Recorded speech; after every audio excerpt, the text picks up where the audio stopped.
ವೀಕ್ಷಕರೇ ನಮಸ್ಕಾರ. ತಮ್ಮ ಪರಿಚಯ ವಾಹಿನಿಗೆ ಸುಸ್ವಾಗತ.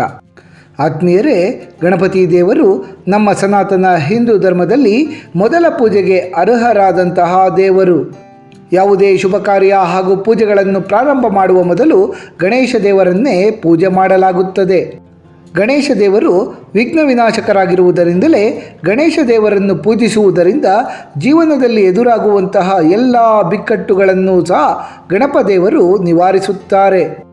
ಸಾಮಾನ್ಯವಾಗಿ ಎಲ್ಲರ ಮನೆಗಳಲ್ಲಿಯೂ ಸಹ ಗಣಪತಿಯ ಮೂರ್ತಿಗಳಿರುತ್ತವೆ.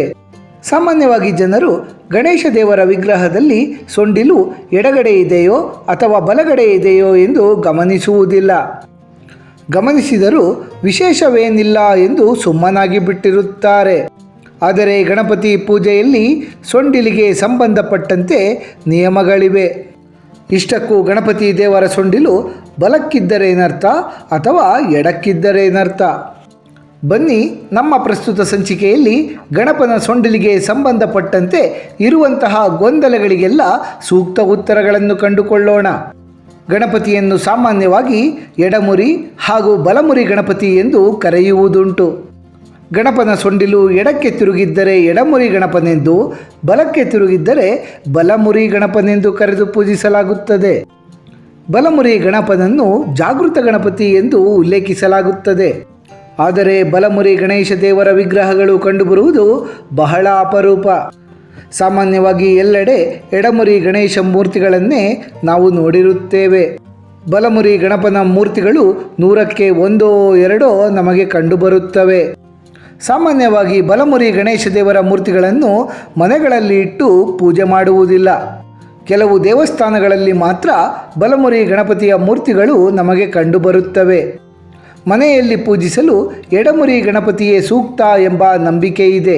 ಈ ಒಂದು ನಂಬಿಕೆಗೆ ಕಾರಣವೂ ಸಹ ಇದೆ. ಬಲಮುರಿ ಗಣಪತಿ ಎಂದರೆ ಸೊಂಡಿಲು ಬಲಕ್ಕೆ ತಿರುಗಿರುವಂತಹ ಗಣಪತಿ, ಅಂದರೆ ದಕ್ಷಿಣಾಭಿಮುಖಿ ಮೂರ್ತಿ. ಬಲಬದಿ ಎಂದರೆ ದಕ್ಷಿಣ ದಿಕ್ಕು. ದಕ್ಷಿಣ ದಿಕ್ಕು ಯಮಲೋಕದ ಕಡೆಗೆ ಕೊಂಡೊಯ್ಯುವಂತಹದ್ದಾಗಿದೆ.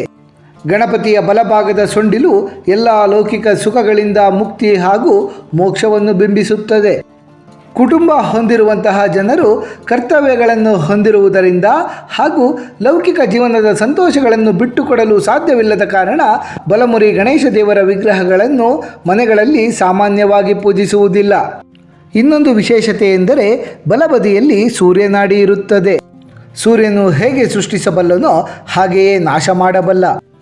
ಹಾಗಾಗಿಯೇ ದೇಗುಲಗಳ ಹೊರತಾಗಿ ಬಲಮುರಿ ಗಣೇಶ ದೇವರ ಮೂರ್ತಿಯನ್ನು ಮನೆಗಳಲ್ಲಿ ಇಟ್ಟುಕೊಂಡು ಪೂಜಿಸುವುದು ತೀರಾ ಅಪರೂಪ. ಹಾಗೇನಾದರೂ ಬಲಮುರಿ ಗಣೇಶ ದೇವರ ಮೂರ್ತಿಯನ್ನು ಮನೆಗಳಲ್ಲಿಟ್ಟು ಪೂಜಿಸುತ್ತಿದ್ದರೆ ಗಣೇಶ ದೇವರ ಪೂಜೆಯಲ್ಲಿ ಕಟ್ಟುನಿಟ್ಟಿನ ವಿಧಾನಗಳನ್ನು ಪಾಲಿಸಬೇಕಾಗುತ್ತದೆ. ಸರಿಯಾದ ಪೂಜಾ ವಿಧಿವಿಧಾನಗಳನ್ನೆಲ್ಲ ಅನುಸರಿಸಿ ಪೂಜಿಸಿದರೆ ಮಾತ್ರ ಬಲಮುರಿ ಗಣಪತಿಯು ಶೀಘ್ರ ಫಲವನ್ನು ನೀಡುತ್ತಾರೆ. ಬಲಮುರಿ ಗಣಪತಿಯು ಉಷ್ಣಕಾರಕರಾಗಿದ್ದು ಪೂಜೆ ಅಥವಾ ಇನ್ನಿತರ ವಿಷಯಗಳಲ್ಲಿ ಲೋಪವೇನಾದರೂ ಆದರೆ ಮನೆಗಳಲ್ಲಿ ಕೆಡಕಾಗುವ ಸಂಭವವಿರುತ್ತದೆ. ಬಲಕ್ಕೆ ಬಾಗಿದ ಸೊಂಡಿಲನ್ನು ಹೊಂದಿದ ಗಣಪತಿಯ ವಿಗ್ರಹವನ್ನು ಸಿದ್ಧಿವಿನಾಯಕ ಎಂದು ಕರೆಯಲಾಗುತ್ತದೆ. ಸಿದ್ಧಿ ಗಣಪತಿಯ ಪತ್ನಿಯರಲ್ಲಿ ಒಬ್ಬರು. ಅವರು ಗಣಪತಿಯ ಬಲಭಾಗದಲ್ಲಿ ನೆಲೆಸಿರುತ್ತಾರೆ. ಮತ್ತೊಂದೆಡೆ ಎಡಮುರಿ ಗಣೇಶ ದೇವರ ವಿಗ್ರಹಗಳು ಅತ್ಯಂತ ಜನಪ್ರಿಯವಾಗಿವೆ. ಹೆಚ್ಚಿನ ಜನರು ಎಡಮುರಿ ಗಣೇಶ ದೇವರನ್ನೇ ತಮ್ಮ ಮನೆಗಳಲ್ಲಿ ಪ್ರತಿಷ್ಠಾಪಿಸಿ ದಿನನಿತ್ಯ ಪೂಜೆಗೈಯುತ್ತಾರೆ. ಎಡಮುರಿ ಎಂದರೆ ವಾಮಮುಖಿ ಗಣಪತಿ. ವಾಮ ಎಂದರೆ ಉತ್ತರ ದಿಕ್ಕು ಮತ್ತು ಉತ್ತರ ದಿಕ್ಕು ಆಧ್ಯಾತ್ಮಕ್ಕೆ ಪೂರಕವಾದಂಥದ್ದು ಹಾಗೂ ಆನಂದದಾಯಕವಾದದ್ದು. ಎಡಬದಿಗೆ ಚಂದ್ರನಾಡಿ ಇರುತ್ತದೆ. ಬಲಮುರಿ ಗಣಪತಿಯ ವಿಗ್ರಹವು ಸೂರ್ಯನ ಶಕ್ತಿಯಿಂದ ಪ್ರಭಾವಿತವಾಗಿದ್ದರೆ ಎಡಮುರಿ ಗಣೇಶ ದೇವರ ವಿಗ್ರಹ ಚಂದ್ರನ ಶಕ್ತಿಯಿಂದ ಪ್ರಭಾವಿತವಾಗಿರುತ್ತದೆ. ಇದು ಶೀತಲತೆಯನ್ನು ಪ್ರತಿಪಾದಿಸುತ್ತದೆ. ಎಡಮುರಿ ಗಣಪತಿಯು ಶಾಂತ ಹಾಗೂ ಆನಂದತೆಯನ್ನು ಸೂಚಿಸುವುದರಿಂದ ಎಡಮುರಿ ಗಣಪತಿಯು ದಿನನಿತ್ಯ ಪೂಜೆಗೆ ಯೋಗ್ಯವಾದಂತಹ ಗಣಪತಿ.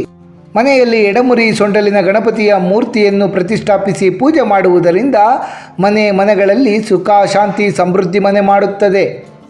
ಎಡಮುರಿ ಗಣೇಶ ದೇವರು ಮನೆಯನ್ನು ಶುದ್ಧೀಕರಿಸುತ್ತಾರೆ ಹಾಗೂ ವಾಸ್ತು ದೋಷವನ್ನು ಗುಣಪಡಿಸಲು ಸಹ ಸಹಾಯವನ್ನು ಮಾಡುತ್ತಾರೆ. ಎಡಮುರಿ ಗಣೇಶ ದೇವರನ್ನು ಪೂಜಿಸುವವರು ನಿತ್ಯವೂ ಗರಕೆ ಹುಲ್ಲನ್ನು ಅರ್ಪಿಸಿ ಕಡಲೆಕಾಳು ನೈವೇದ್ಯವನ್ನು ಮಾಡುವುದರಿಂದ ಎಲ್ಲ ರೀತಿಯ ತಾಪತ್ರಯಗಳಿಂದ ಮತ್ತು ವಿಘ್ನಗಳಿಂದ ಬಿಡುಗಡೆಯನ್ನು ಗಳಿಸಬಹುದು.